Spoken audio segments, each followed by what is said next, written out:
এক কথায় গর্হিত নিন্দনীয় মন্দ কাজ থেকে বিরত থাকতে বলাটাও আপনার জন্য সদকা। সুবহানাল্লাহ। ওয়া ইরশাদুকার রাজুলা ফি আরদিদ দালালি লাকা সাদাকা। এরপরে বলা হচ্ছে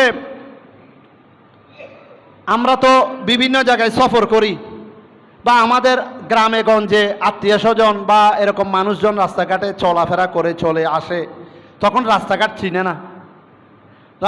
চিনে না, অনেকে দুষ্টমি করে মানুষকে ভুল ঠিকানা দেয়।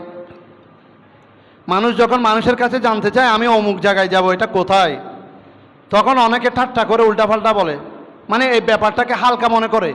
না, আল্লাহ রসুলের আদেশ, আপনি সঠিক রাস্তা দেখিয়ে দেন, সঠিক ঠিকানাটা দেন। যদি না জানেন আমি জানি না সেটা বলেন, তবে এটাকে হালকা মনে করে ভুল রাস্তা দেখিয়ে দিয়েন না। এটা ইমানের খতরা, ইমানের উপর হামলা। প্রিয় হাজিরিন,